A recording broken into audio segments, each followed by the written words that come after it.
If it wasn't clear enough to you from my uploads, I'm not exactly up to date with most of the YouTube trends, nor have I ever been. I mean, fuck dude, the algorithm changes like every freaking week and I barely get out a video every month or so. This channel of mine ain't my job, and these video essays take a really long time to make due to my incompetence in both script writing and editing. Therefore, whenever I make one, I want to make sure I have a good amount of things to talk about, and that brings about the problem with seasonal anime. Now believe it or not, I actually haven't been falling behind on my anime viewing for once. In fact, I think this is the most amount of anime I've consumed in quite a while. However, as my track record can attest, I am either very late to the party every season, or I don't participate at all. And it's not even that I don't watch any of the recent shows, I complain about how uninteresting they seem, but I still ultimately end up checking them out either way. Unfortunately, they usually turn out as disappointing as I expected, and I end up going back to watch older shows. A few examples of shows I've been rewatching as of late are Naruto, Yu-Gi-Oh!, Digimon Adventures, and I recently finished rewatching the Darker Than Black trilogy. Heck, I even took a look at some of the old Detective Conan episodes, and I actually really enjoyed myself. Although I've been having a lot of fun going through all these old shows, I am first and foremost an anime channel, and because it's a medium that has become more mainstream than it ever has been before, I realized that I should probably stop giving the cold shoulder towards the new shows. I'll admit that a lot of my fondness for these old classics probably stem from nostalgia, and I might be turning into that grumpy boomer who can't move on from the past. So, I've decided that despite once again being late to the party, I'm going to take a step forward to resolving this predicament. It's about time I give the newer stuff some time to shine, mainly for the sake of getting publicity for this channel because sheesh, the views have been dropping like flies. So, I stand before you today with a list of semi-recent shows that I have checked out. Some of them I finished, dropped, and some of them are just some first impressions that may or may not compel me to keep watching.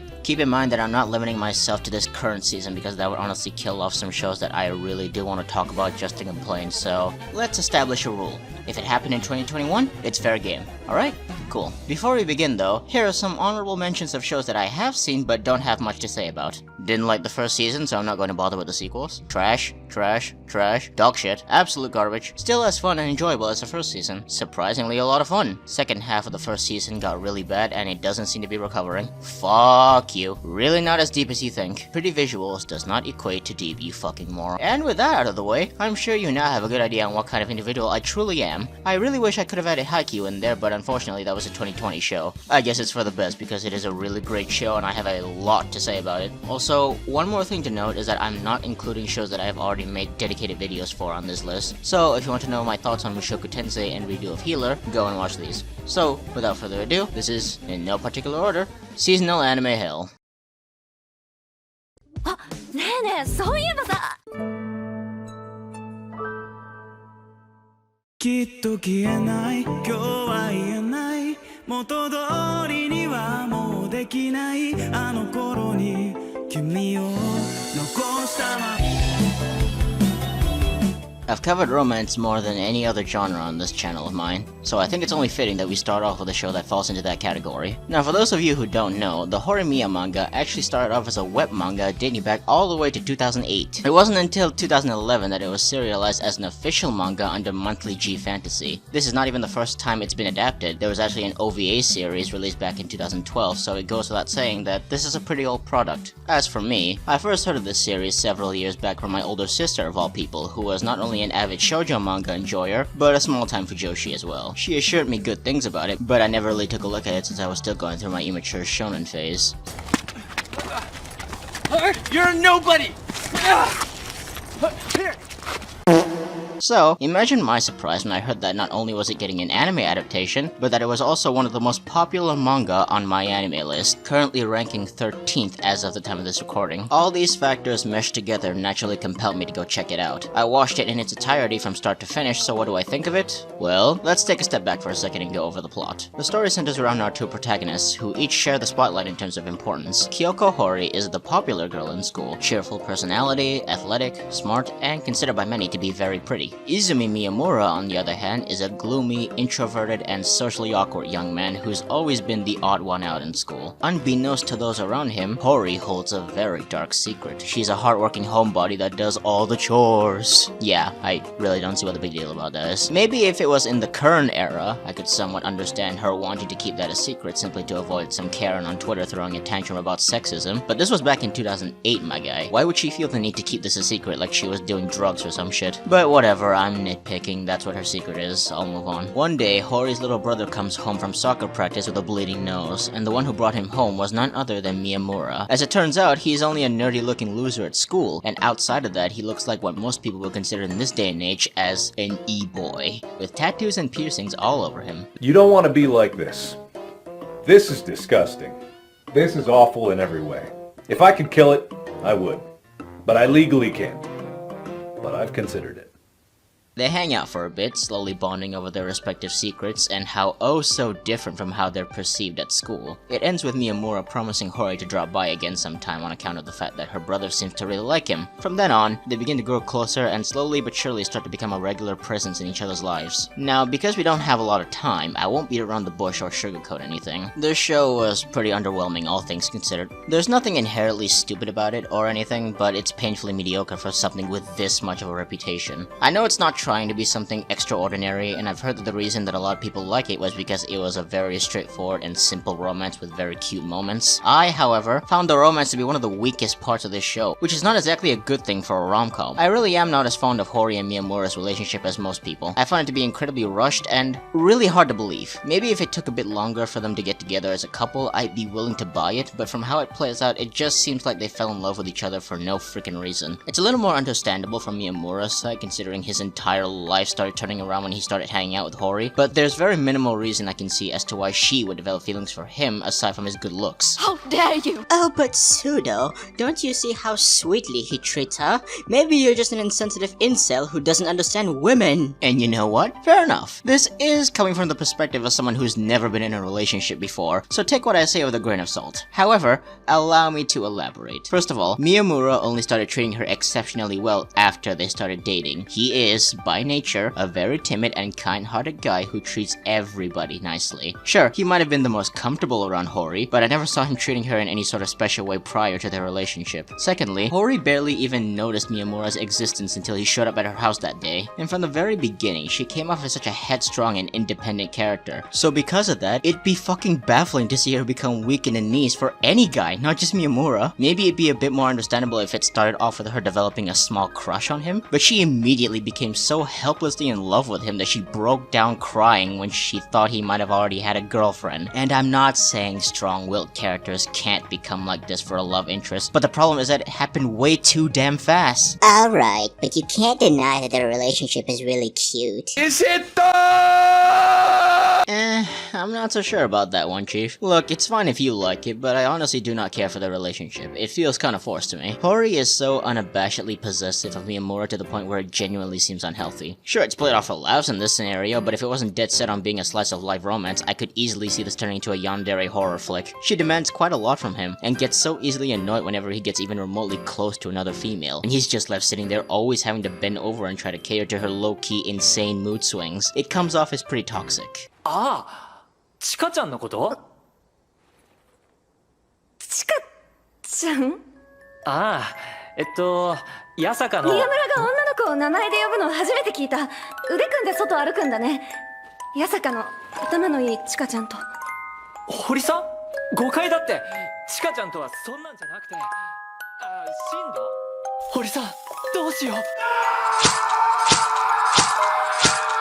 So yeah, while I don't necessarily like or dislike these two characters, I definitely do not see their relationship as quote-unquote couple goals. Heck, they're not even my favorite pairing in the whole show. I was way more invested in Toru and Yuki's romance. They were fucking adorable. If you were to ask me what this show did right, I guess I'd say they nail every other aspect when it comes to human interaction. The series has a habit of taking traditional rom-com character tropes and turning them on their heads. For example, I really thought I was going to dislike Remy when I first saw her. I thought she was going to be one of those manipulative whores that try to get in the way of the main couple for the sake of making friction. But no, she's just a clumsy girl who likes to tease and has a tendency to go a bit too far, which she apologizes for. Plus, she's in a dedicated relationship with the student council president, and I genuinely like the bond they have. Another example is this one side guy who was really spiteful of Miyamura. His reason was that he thought Miyamura didn't deserve Hori, and was really bitter about them becoming a couple. I expected him to pull some shit, but instead he and Miyamura had an actual conversation and ended up somewhat befriending each other. That's the thing. thing. When the show isn't trying to do romance, it actually does a really good job of portraying, well, people. For an average person, a large percentage of the people you meet are more often than not going to be very nice and polite. There's no abusive mean girl, there's no bitter asshole out to ruin your relationship, and your best friend is not going to try and steal your girl in a frustrating love triangle. This scene of everybody putting their desks together to sit with Miyamura still warms my heart every time I see it. Fuck it, his whole journey as a character from a social reject to slowly finding a group of friends who love and care about him was actually really touching. Horimiya really seemed to have a good understanding of how friendships and human behavior works. Again, only when it's not trying to do romance. I'd probably score it even higher if it dropped that aspect altogether and made this into a purely coming-of-age story instead, but it's still there. Overall though, I'd give the series a 5 out of 10. It does quite a few things right, but there's still way too many flaws in my opinion that keep it from being above average. Again, just my personal opinion, don't get your panties in a twist. お前たちのクリア条件は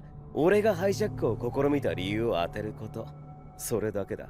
成功すれば全員の命は助かり、失敗すれば死ぬと。ああ、シンプルなルールだろ。そう、随分と暇人なのね。ああ、暇さ。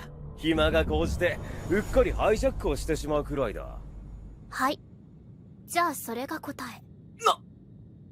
あなたは暇で仕方がないから飛行機を乗っ取った。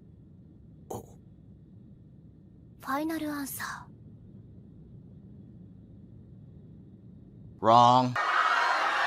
Every couple of seasons, you get a particular show centering a female protagonist, who is special in some way or another. In these type of shows, she is the very skeleton of the entire thing. Every single event occurs and ends based on her influence. 60% of the dialogue is dominated by her speaking, 30% to people talking about how amazing she is, and 10% of actual important plot stuff. I like to call these kinds of stories in anime the pretentious waifu genre, because more often than not, people are going to brand these as a deep form of storytelling that is unlike anything we've ever seen before, but they're obviously wrong. The anime that I've seen as of late that falls into this category is The Detective is Already Dead. Our male protagonist, Kimihiko, is a high school student who has a tendency to get involved in crime. Not out of his own volition, his luck is just so unbelievably shite that he always runs into felony wherever he goes. I'm sure Batman would love to have him as a crime detector. One day, he's forced into seemingly another criminal exchange when he's threatened by shady men in suits to get on a plane to deliver a suspicious suitcase. Unfortunately, the plane ends up getting hijacked by a madman, and he tells the stewardess to bring anyone on the plane who is a detective. That's when Kimihiko meets Siesta, the Japanese equivalent of Sherlock Holmes in this show, minus the actual clever writing and charisma. Bippity-boppity, she deliberately provokes the psychopath, and turns out he's a freak of nature working for some evil corporation. So both Kimihiko and Siesta unanimously work together perfectly despite not having any sort of chemistry whatsoever, and defeat the strange man. Also, as it's revealed at the end of the whole debacle, Siesta had planned the entire thing, including the setup with Kimihiko, and now she wants him to work as her assistant permanently. Why does she want him in specific? Who knows? I'm sure there's something very special about him that we'll learn eventually. Fuck off. We all know why she picked him. It's because this show needs a bland male for weeps to self-insert themselves into in order to date their cute detective GF ooh-woo. I should point out I never finished the show, but come on. We all know the reason why. Yeah, alright, so I'm more inclined to believe that this is mostly just a case of these kinds of shows not being my cup of tea, because I genuinely just cannot stand this kind of shit. The plot is so unbelievably contrived and ridiculously stupid that I half expect to find a copy of this story posted somewhere on DeviantArt. Not to mention the characters are insufferable, especially Siesta. I'm going to pull that card. I'm going to do it. She is a Mary Sue. From the very moment she's on screen, she's shown to be nothing but arrogant, bullheaded, and completely unreasonable. She's able to solve mysteries by pulling bullock deductions straight out of her ass, or she conveniently had information that we just didn't know about because she has an unlimited supply of resources for no goddamn reason. She never has to prove herself through cleverly presented writing. She solves every issue through plot convenience or lazy ass pulls, and we're just supposed to accept she's able to do all this simply because it's her. But back to her attitude though. The way she behaves makes me want to take her back all the way to 1847 just to give her a good old smack in the face. She not only set Kimihiko up and intentionally put his life in severe danger, but she then proceeds to continually break into his house to not only harass him to be her assistant, but she also freeloads and repeatedly orders pizza using his fucking money. And somehow, he's the bad guy for not wanting to be around her. そういえば、さっきピザの出前頼んだけどよかった？早速人の優しさにつけ込むな。今週5回目だぞ。今すぐキャンセルの電話をかけろ。君は優しいんだね。ピザ代は後でもらうが。そっちじゃなくて、まあピザ代は払わないけど。 Piss off, you cunt. And this is far from being the only kind of show with this kind of bullshit. As I've implied, there's a whole bunch of them, like I Want to Eat Your Pancreas, Hyoka, Haruhi Suzumiya, the kinds of shows where the poster girl can do absolutely no wrong. They're allowed to behave however the fuck they want, especially towards the male protagonist who helps them out the most. They're allowed to invade his personal space, allowed to intrude on their lives out of their own fucking convenience, force them to take part in any sort of insane shenanigan they come up with, and if anyone even thinks about criticizing these girls, then they're the bad guys. They're the ones who need to apologize. What is this garbage? I thought Japan was supposed to be a country of tradition. But funny enough, there's actually a manga series called Criminal that has a similar foundation for its story, which is that the protagonist is always getting tangled with crime. Unlike The Detective Is Already Dead though, Criminal is a comedy manga and does not take itself seriously at all. It's a pretty funny read, give it a shot. Oh me, oh my, dear me, this video is taking oh so long to make. Perhaps I'll take a break and play a video game or something. Wait! Video game! If there's one medium you can always count on yourself to get a bad anime adaptation for, video games is the best place to look. I'm not going to say I'm a video game connoisseur, but this medium has always had tough luck when it comes to any form of adaptation, whether it be cartoons, TV series, or movies. Anime, of course, is no exception. Granted, this is coming from the perspective of someone who's never properly sat down and watched the Persona series or the Fate franchise adaptations, but majority of the things I have seen were pretty underwhelming. Just to name a few, the Hack franchise was pretty damn bad, similar feelings towards Tales of the Abyss. I've never played the Bayonetta games, but I wasn't particularly fond of the anime movie for it back in 2013, and no amount of hot ass is going to change that, unfortunately. I could keep going, but I think you get the point. However, that doesn't mean I think it's impossible to make a good anime adaptation for a game. For example, I thought God Eater was pretty okay. You can check my review for it yourself. And I love the Digimon franchise.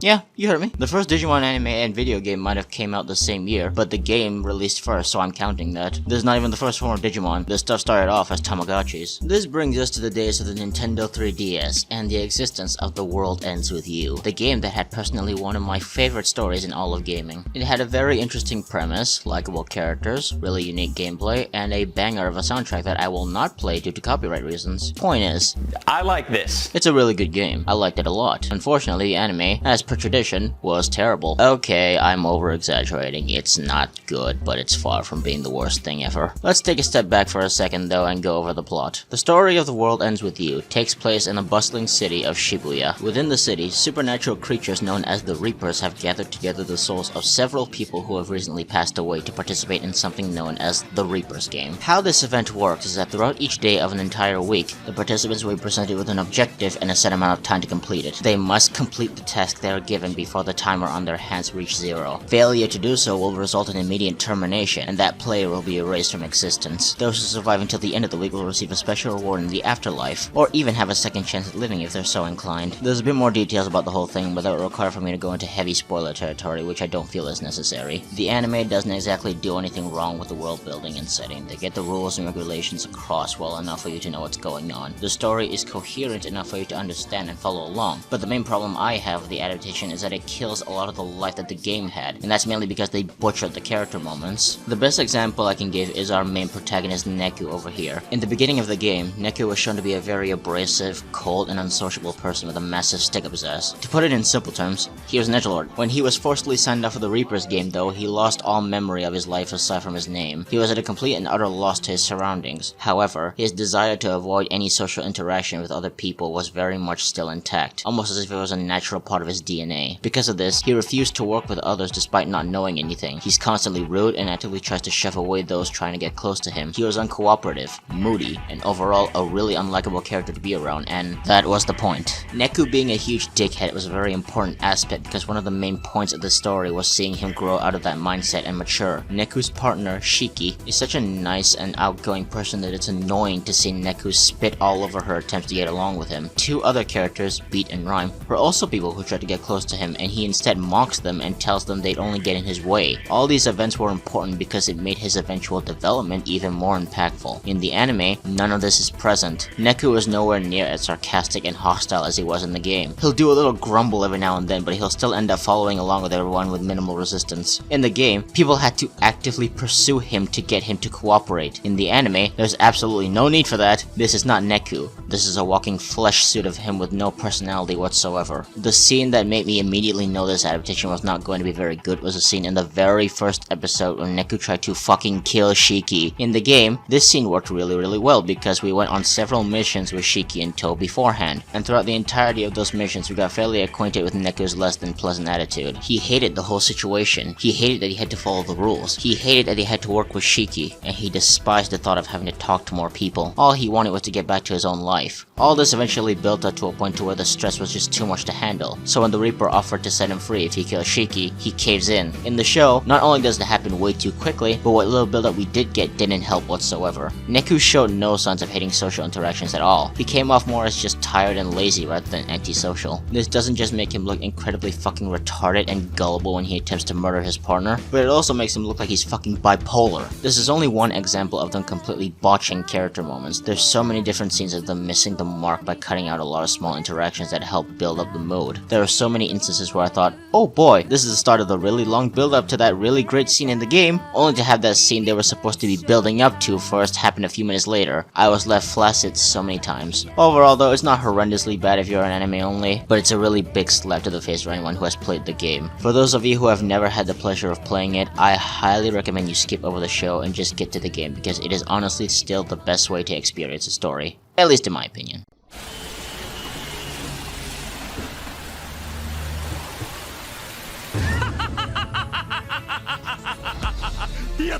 やったぞ俺はついに完全なるニートセレブプロニートになったここが俺のついの住みかとなっても構わないアルファにしてオメガ俺はここで死ぬまで怠惰に暮らす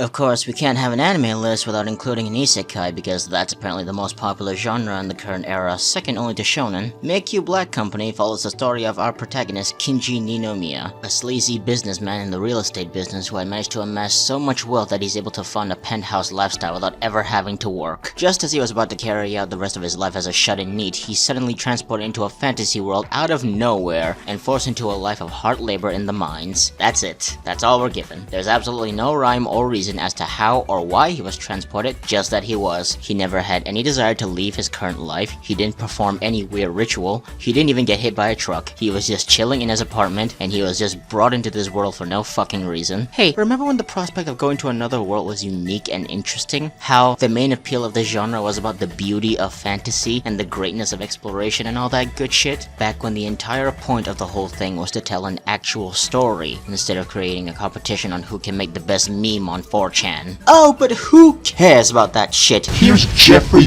Bezos the Isekai. This show falls into a category I like to call the Konosuba hole. To put it simply, it's one of those shows who saw the success of Konosuba and tried very desperately to replicate the show without understanding what made it work. Konosuba was great because it was a parody of modern isekai. It takes all the tropes we're already familiar with and adds in a twist such as Aqua's stupidity, Darkness's masochism, and Megumin's terrorist bombings. All of these being fresh new jokes before getting copied to oblivion. The mix of chaotic energy and cleverly written satire was a breath of fresh air, and made it into arguably a product of its time. It branches off into several different sub-stories, but it also has a main plot with an end goal, which is to defeat the Demon King, and the side stuff more often than not still connect with the main one by having them defeat the Demon Generals each time. It knows how to tell a cohesive and entertaining story that does have its serious moments, but it knows what it is and makes sure not to take itself too seriously while still getting the point across. Not to mention, it also has a great cast of characters who have amazing chemistry together, and if you're a light novel reader like me, you should know as well as I do how beautifully they all develop as characters. Now, take all these elements from Konosuba and throw out any sort of clever writing you can find, and you have Make You Black Company. The story is about as predictable as you can imagine. Kinji can't accept this new way of living. He completely despises it, and the show revolves around him finding different ways to cheat the system and slowly gain more wealth and influence. Now that wouldn't be too bad, except for the fact that the way he does things is not nearly as smart as they want you to think. A lot of the time it's mostly just him getting completely lucky by getting saved by the plot, or he's doing something that's so shitty you can't even support him. For example, he finds a secret passage to the deepest depths of the mines where all the most valuable resources are, completely by accident while he was bitching and moaning. He drags some poor sap with him in there so he can collect all the resources, and they end up getting caught by a dragon, who just so happens to be a lolly, who agrees not to eat him as long as he feeds her, and she even agrees to be his bodyguard from all the other monsters. This is not him being clever, it's the story conveniently bending to his favor. And get this, when he finally does come up with a plan, guess what it is? He uses a magical staff to forcefully make his co-workers do all the dirty work while he takes all the credit. And it's not just a one-off thing, no, he repeatedly does this over and over again and showed no signs of stopping even when it was having serious effects on the people he was hypnotizing. Try to understand that they do not have any idea what is happening. When they are under his control, their mind goes completely blank until they are released. They're left with no memories and a slowly declining health from overworking. Looks like Kinji really is Mr. Bezos because this is just downright scummy. Sure, Kazuma did some pretty lowbrow stuff in Konosuba too, but he never did anything to outright harm people. Even in very rare occasions when he did, it was more often than not understandable because everyone else in his world is equally a twat. Kinji though, is just a complete fucking douchebag. He treats everyone around him like shit, he does nothing but whine and complain about his circumstances, and the lengths he's willing to go to are beyond deplorable. And sure, you could argue that he was punished for what he did because he got beat up when the staff eventually breaks, but I don't think that really matters because he's given a damn promotion by the end of it all, so what's the fucking point? This show is just another speck in a never-ending cesspool of lazily thought-out isekai that continue to spit all over the fantasy genre in every way it can. If you're really that desperate for Konosuba content, then I strongly recommend you check out Combatants Will Be Dispatched. It's made by the same author as Konosuba, and although I don't think it's as good as his previous work, it's still much better than Make You Black Company and every other isekai that has tried to copy Konosuba. Hello ladies and gentlemen, and welcome to Good Taste 101 with me. I'm your teacher, the pseudo-intellectual. I'm trying to pardon myself, but my rigging is not good enough.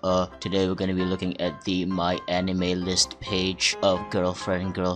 Now let's look at some of the reviews, yes? Here's this poor chap's review. Let's take a look. This anime is hilarious, and don't feel pressured by anime standards to hide your true feelings if you think so too. Let me pose a question. What is the reason why we watch anime, and on a larger spectrum, consume all varieties of media? Is it so we can critically dissect all of the aspects of a show and nitpick on all of its faults? Kanojo is easily one of the most entertaining anime that I've seen in years.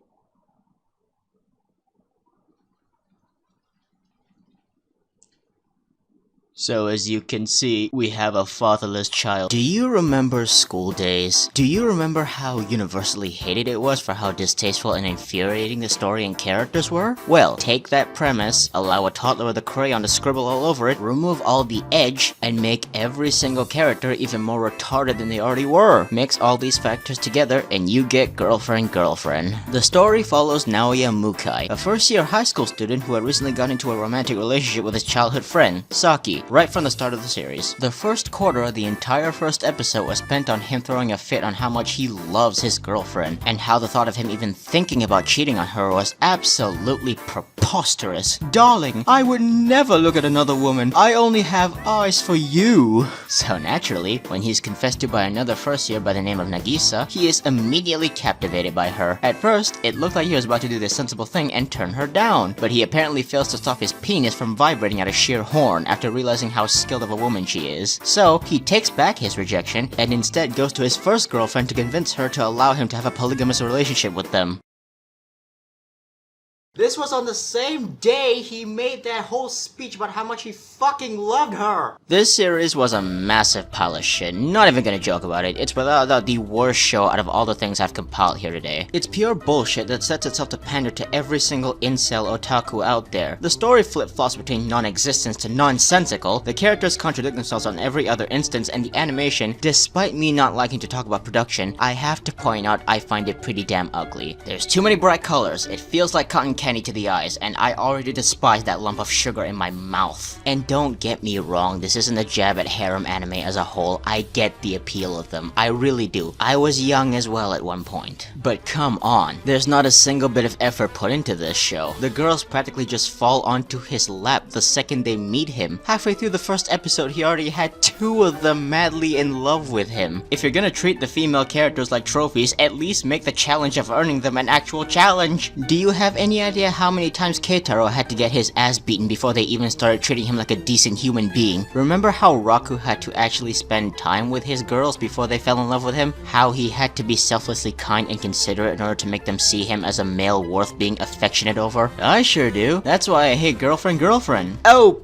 piss off, Grandpa. No one wants to hear about those shitty harem animes from your time. This is the future now, bruh. Oh, I see. Would you like a more recent example? Quintessential Quintuplets and Bokuben are both harem rom-com that I find acceptable. Why? Because Futaro and Nariyuki did not instantly receive their harem. They had to spend time and form a proper friendship with the girls in their respective series before they started liking him. Not to mention, every single girl in their franchises have way more substance than these hags. Dare I say it, this is even worse than Rent-a-Girlfriend, as painful as it is to give that series any sort of credit. This is because although Rent-a-Girlfriend was indeed bad, it's still pretentious enough to think it's deep and tries to do serious stuff for the story. It's executed extremely poorly, but at least it's attempting to do something besides hee hee ha ha I'm horny and every single girl loves me. This show can piss right off into the dumpster for all I care. You can like it if you want, I'm not trying to stop you, just know I'm laughing at you for it. Okay, you know what? I'm done. I'm done. I'm sorry. I know that was only like 5 shows, but even if we keep going, it's gonna be the same string of insults over and over again, so there's absolutely no benefit in doing so. So let's just wrap this up. If I haven't already told you till your ears fell off, I've been less than satisfied with the recent run of seasonal anime, and I hope with this video you now have a better understanding as to why. Keep in mind, this is coming from someone who is a consistent consumer of anime throughout a wide variety of genres. I don't just watch anime when I see a certain show get popular, I actively search for new titles to watch and complete on a regular basis, whether they're old or new. And as I just said, I don't constrict myself to one specific thing. I don't just watch shonen, I don't just watch seinen, I don't just watch slice of life, I watch all of them. So, it goes without saying that I've seen quite a lot, and thus my standards are significantly higher than an average viewer. Maybe if these shows had come out around 7 or 8 years ago, I might be more capable of finding them entertaining, but right now, no. I'm now an adult with over a decade's worth of shows under my belt. I've seen plenty of other shows that have done the same thing as the animes of the current season, and more often than not I've seen them done better. I'm sure this is enough for some people to label me as some kind of stuck-up elitist, but I honestly don't think so. Admittedly, I definitely might have been one in the past, but my current mindset on how I tackle the current state of this medium has gotten much better in my opinion. I might make an entirely separate video talking about the topic of elitism in anime in the future, so feel free to look out for that. But hey, if you're going to choose to dislike the video and hurl insults at me in the comments, that's fine too. After all, it wouldn't be the first time a group of sensitive, self-righteous faggots try to force their way into a medium they have zero knowledge on, and try to take over from the people who are enjoying it first. That's just the nature of the internet. Keep on whining, folks. I know I will, and it'll never make a difference.